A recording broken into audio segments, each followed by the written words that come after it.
Je tiens à féliciter Maroc Industrie pour cette initiative et pour la constance dans la tenue de ce type de rencontre, combien importante pour accompagner un peu la dynamique et la vision globale du développement industriel dans notre pays.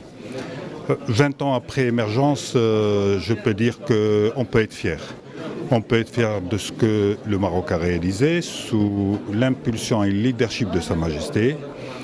On doit être fier de nos compétences et de leur capacité à transformer des visions en réalité. Fier de la crédibilité que nous avons su construire, de l'attractivité naturelle dans le cadre d'une vision globale qui a été assurée, et de la trajectoire, mais également des perspectives qui sont celles du Maroc pour un développement industriel soutenu, mais pas que industriel.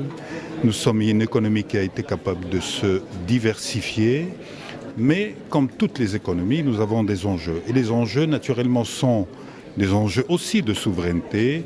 Et la souveraineté économique et la souveraineté énergétique sont des sujets, naturellement, qui sont posés non pas uniquement pour le Maroc, mais pour tous les pays. Mais tout cela a été anticipé dans le cadre des impulsions royales. Nous savons les objectifs qui ont été marqués pour avancer sur les énergies renouvelables.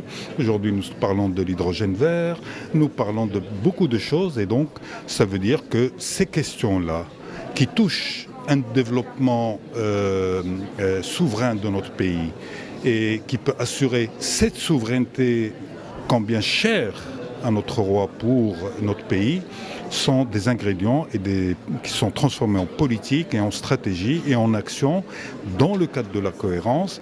Et l'exemple que nous avons vu aujourd'hui est un exemple frappant. En 20 ans, nous avons vu les chiffres qui ont explosé. Ils ont été annoncés par Monsieur le ministre Mzour. Et puis voir aussi l'emploi qualitatif qui a été insufflé dans le cadre de cette dynamique-là. Nous voyons les exportations, comment elles explosent. Nous voyons l'attractivité de l'investissement et l'intérêt des grands constructeurs automobiles, mais pas que. Et donc, franchement, on ne peut être que fier et on ne peut être que heureux de ce que nous sommes en train de réaliser. Maintenant, nous sommes un pays également qui est en compétition. Nous avons des défis à relever, des défis très importants. Et je pense que tout en continuant à agir et avancer, nous devons également regarder là où nous pouvons enrichir encore plus notre parcours pays et également fortifier notre capacité à faire face à tous les chocs qui peuvent exister dans le monde. Nous avons un premier objectif qui est celui de 2030 avec la Coupe du Monde. Je pense et je suis sûr que ça va être un événement plus que réussi parce qu'il y a une adhésion populaire, il y a une adhésion nationale et il y a une volonté de bien faire.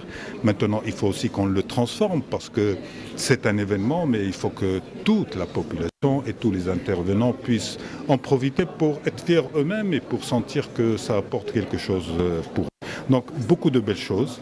Et en tant que Marocain et en tant qu'ancien responsable, je ne peux être que fier.